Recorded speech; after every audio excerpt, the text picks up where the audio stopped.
Olá, meus amigos, bem-vindos a mais um programa Débora Histórica do dia 3 de março de 2022. Passa super rápido, né?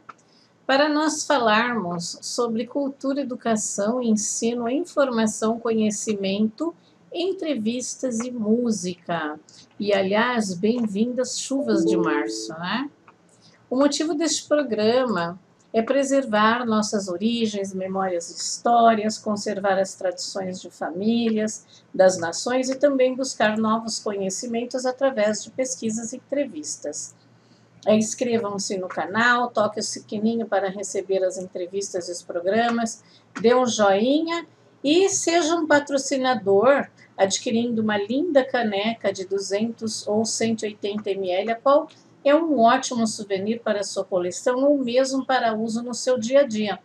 Elas foram projetadas para prestigiar a história e a cultura.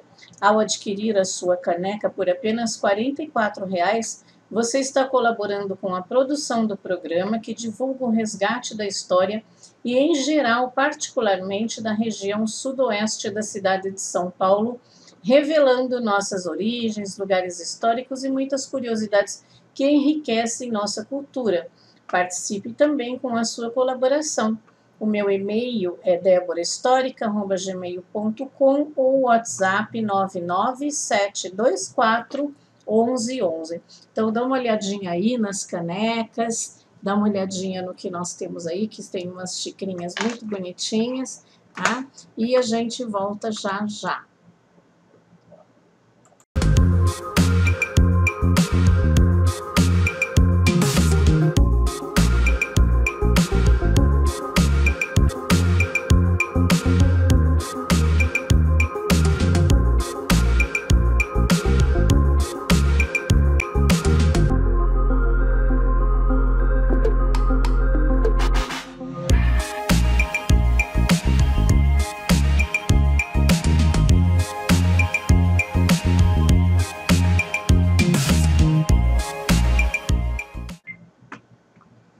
E aí, pessoal, depois que vocês viram a caneca, tudo, para quem compra, eu fiz um filminho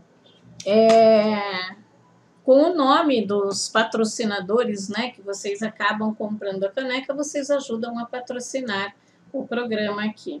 Não dá para fazer muitas coisas, mas eu faço o que dá para fazer, tá bom? Então, dá uma olhadinha aí, veja se seu nome está, e a partir do programa que vem, ele vai estar no final do programa para mostrando os patrocinadores, tá? Veja se seu nome estiver aí. Se seu nome estiver aí, fala um oi para mim, tá bom?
relação à comemoração dos dias, dia 8 é o Dia Internacional da Mulher E no próximo programa, no dia 10, nós vamos falar sobre este assunto, que eu já fiz, inclusive, várias matérias sobre o Dia Internacional da Mulher. E hoje nós vamos falar sobre o carnaval. Passou o carnaval, mas vamos assistir o programa que eu fiz sobre carnaval do dia 28 de fevereiro de 2019 e nós voltamos com a programação de hoje após essa matéria, tá ok? O carnaval é popularmente um período de festas regidas pelo ano lunar no cristianismo da Idade Média.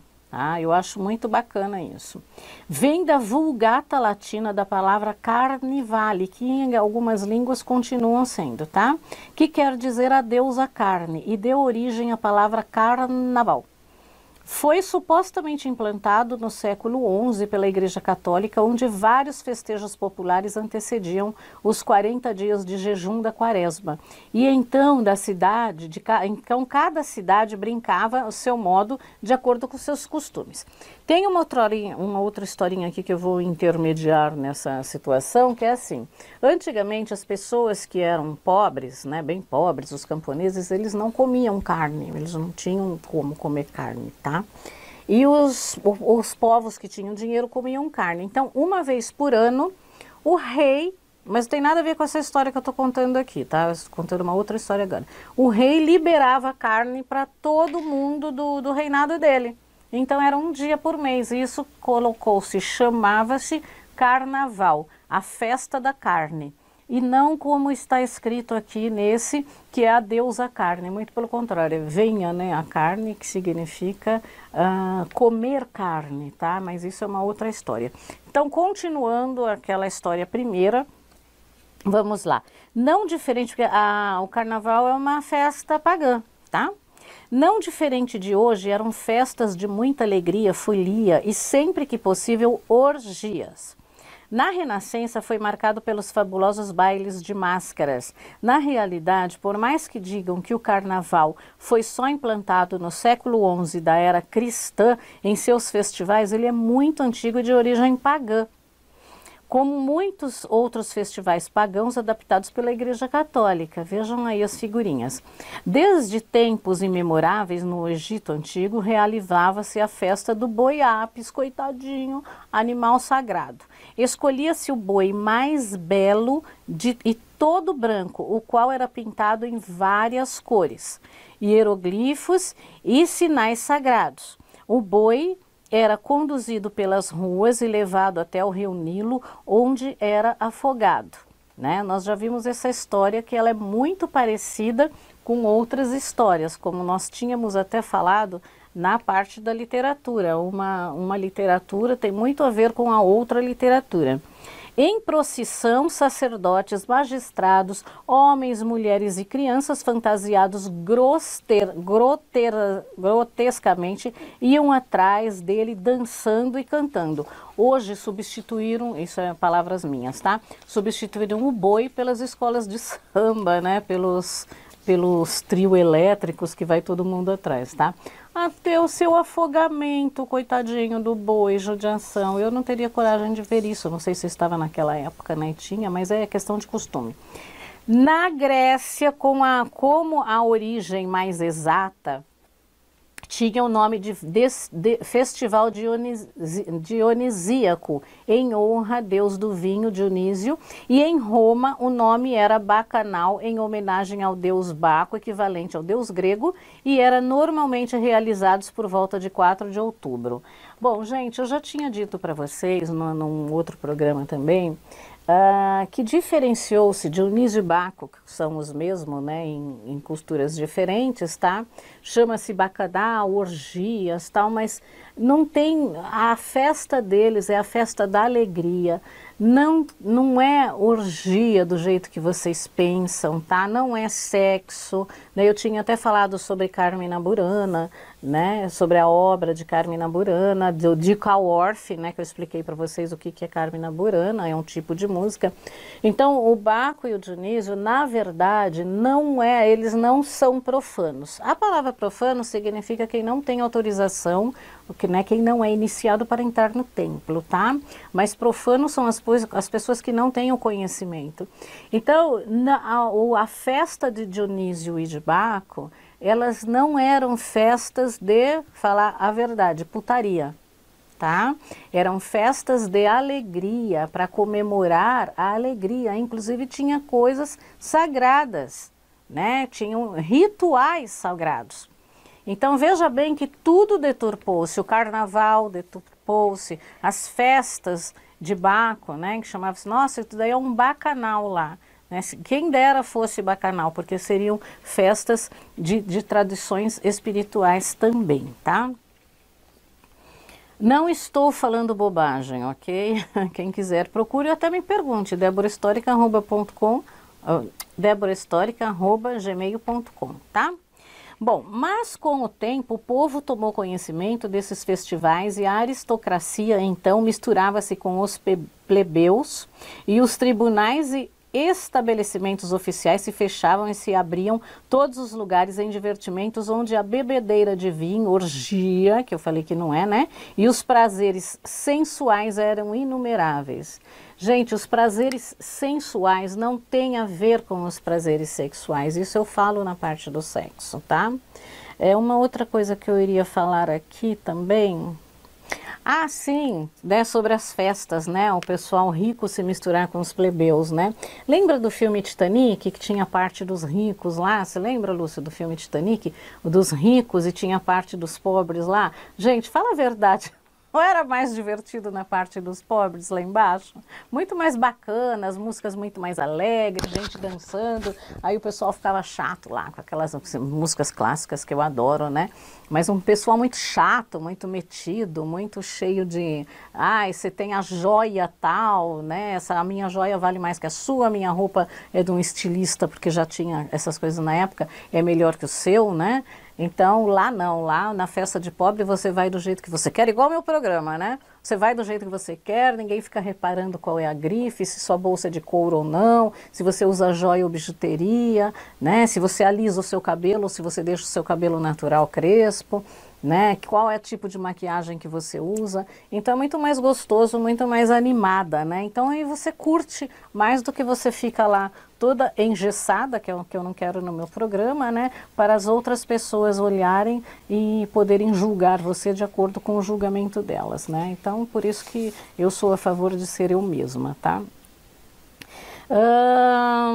Tcharará, tcharará. Bom, até mesmo, continuando, né? Até mesmo a figura do carnaval atual, do Rei Momo, é uma representação de Dionísio Baco, né? O patrono do vinho e do seu cultivo, e isso faz recuar a origem do carnaval para a Grécia arcaica, para os festejos que honravam a colheita. Sempre uma forma de comemorar com muita alegria e desenvoltura os atos de alimentar-se e beber, elementos indispensáveis à vida. Agora veja bem que o Baco e o Dionísio, eles são deus do vinho também, né? Então a comemoração é para colheita também, né? Ah, deu a uva, vamos fazer vinho, né? Saudar a vida, saudar o Deus do vinho, tá? Então é com alegria que a gente sauda. A gente não dá festas de aniversário, de casamento, etc, etc, com alegria. É a mesma coisa. Vamos agradecer a natureza, vamos agradecer ao Deus do vinho, né? Que nos proporcionou uma boa safra de uva. Então não tem nada a ver com besteira. Bom. Nem os imperadores de Roma, nem o Papa, depois da cristianização, conseguiram conter e controlar estes festivais, o que levou a Igreja a adaptar este festival a comemorações católicas.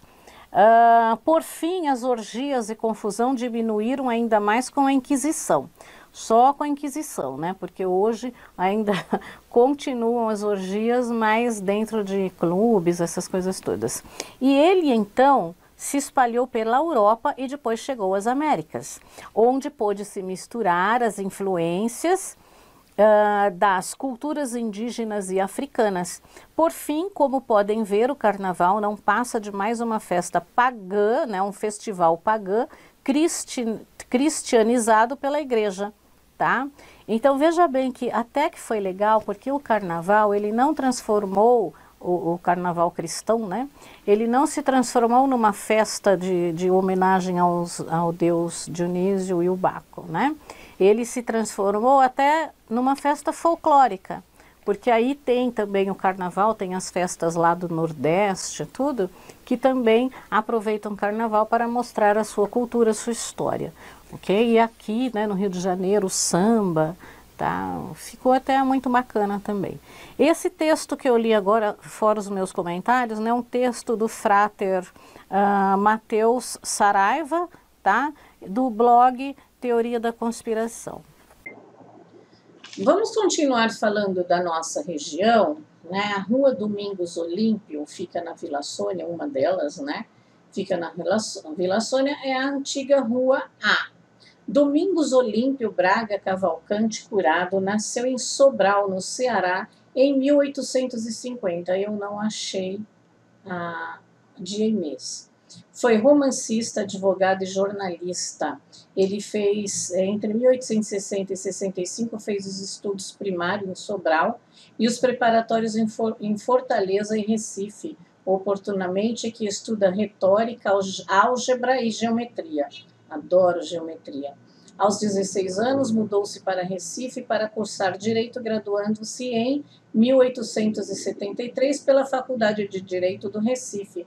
Após o término da graduação, retornou ao Ceará, recebendo a nomeação de promotor público, cargo que exerceu até em 1878. Em seguida, ele foi transferido para o Pará, onde ficou até 1890, conciliando o exercício de jornalismo, direito e política. Ele tornou-se ser redator do Diário do Grão-Pará, né, como jornalista, ao lado de José Veríssimo, e em 1879, ainda no Pará, atuou como parlamentar provincial, eleito pelo Partido Conservador, cultivando ideias abolicionistas e republicanas. A partir de 1890, ele fixou residência no Rio de Janeiro e não retornou mais à sua terra natal. Nessa época, ele escreveu vários jornais, entre eles o Correio Mercantil e o Correio do Povo, assinando seus textos com os pseudônimos Pojucã e Jaibara. Em 1892, ele integra a Missão Especial de Washington, que versa sobre a questão de fronteira com a Argentina, resultando no relato A História da Missão Especial Washington. Em 1903, publica Luzia Homem, considerada sua melhor obra, um dos primeiros romances a explorar a seca nordestina. Lembra, gente, se Luzia Homem aqui, a gente leu no que era antes do primeiro grau, tá? Na imprensa carioca, dirige e edita Os Anais, periódico em que publica o romance folhetinense O Almirante e deixa inacabado O Irapuru. Paralelamente ao trabalho jornalístico, mantém a carreira jurídica, notabilizando-se ao vencer a ação que determina os limites geográficos entre o estado do Amazonas e o estado do Mato Grosso, representando os interesses amazonenses. Também produz diversas peças teatrais, a maioria inédita em livro. Entre elas, os dramas Túnica de Nessus, Júlia, Tântalo, Rochedos que Choram, A Perdição e as comédias Um Par de Galhetas e Os Maçons e o Bispo. As peças são representadas em Fortaleza, no Recife e no Rio de Janeiro. Parece que não veio para São Paulo, né, naquela época. Domingos Olímpio faleceu no Rio de Janeiro em 1906. Então, essa rua passou... ela foi declarada oficialmente em 1953, né? Quando passou a planta da prefeitura em 1954, que passou a chamar Rua Domingos Olímpio. Quem mora na Vila Sônia conhece. Bom, a gente volta já já, após a apresentação. Estúdio Casa da Sogra. É que eu me perdi aqui.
No nosso momento musical, nós temos Mozart, a quarta parte, né?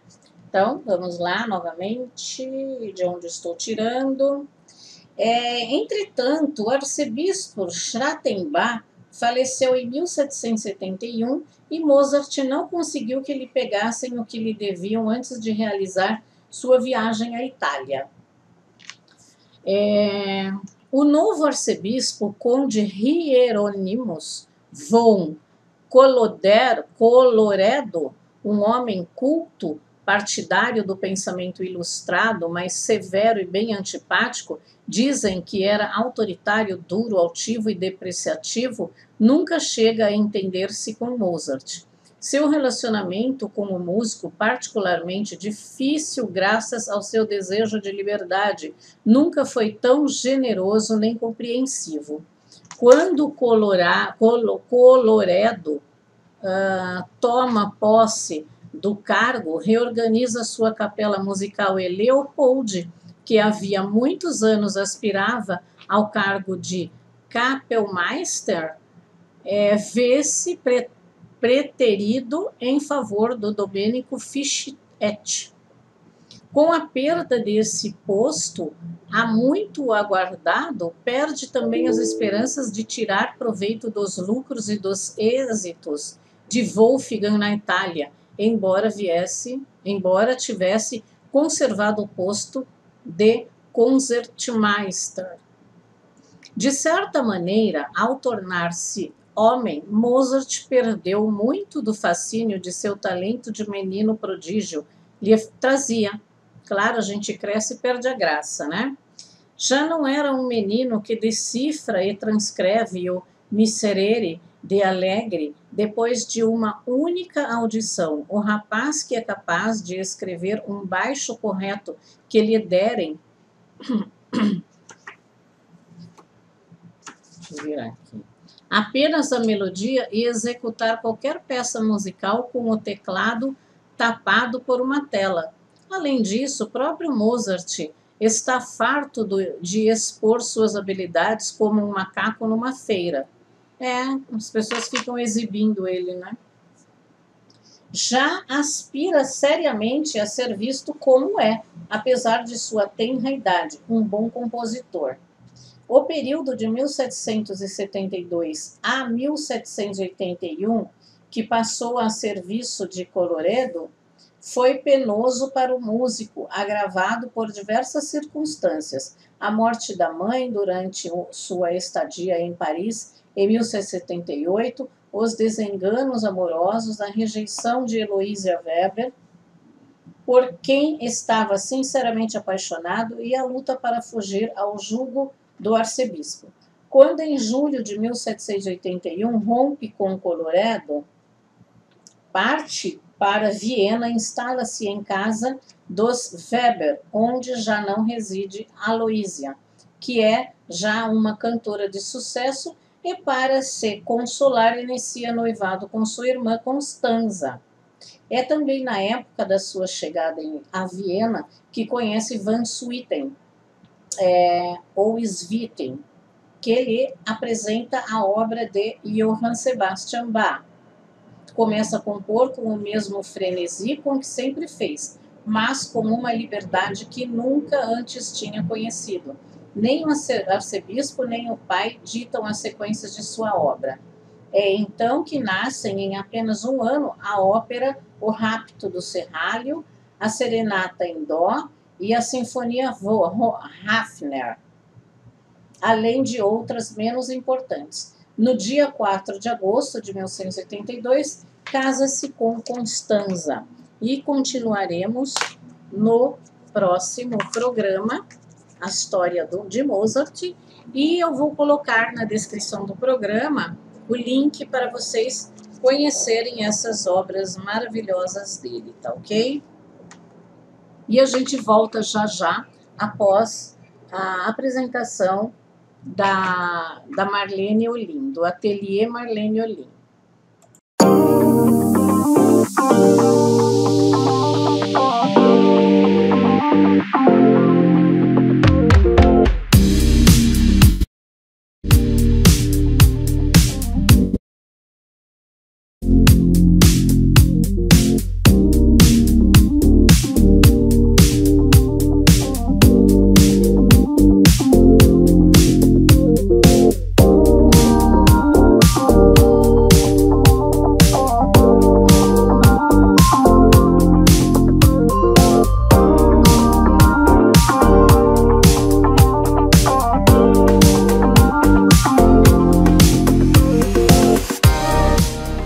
Na nossa agenda cultural, né, para março, nós teremos o tema da Dianética Brasil, palestra Propósito Inabalável. O que você realmente está buscando na sua vida?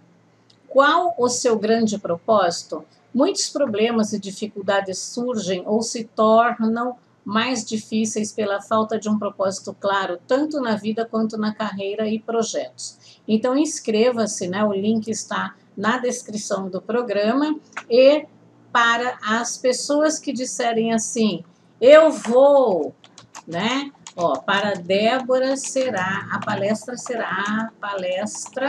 será gratuita.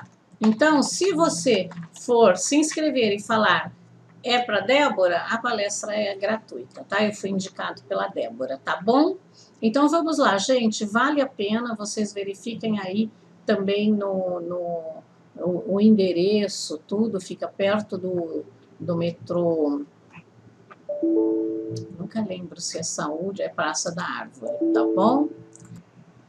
E nós temos a oficina de canto livre, né, com a professora Mari Kadat. As inscrições vão até dia 11 de março e chama-se Impressão e Expressão no Canto. Então, ela diz, que tal trabalhar suas expressões através de suas impressões no canto? É muito legal isso, tá, gente? Você atuante no canto ou não. Então, lá, ela acredita, né, que o canto coletivo potencializa muito o canto individual, e isso é verdade. Então, as vagas são limitadas. Inscrevam-se no 932140538.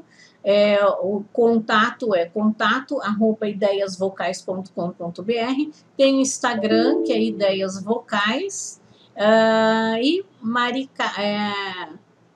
aqui hashtag, mas eu não sei nem falar esses hashtags aí, tá bom? Então, nós encerramos o programa de hoje e eu espero que vocês tenham gostado e comentem aí se vocês gostaram, o que vocês querem fazer, tá bom? Então, um beijo para vocês, um final de semana iluminado.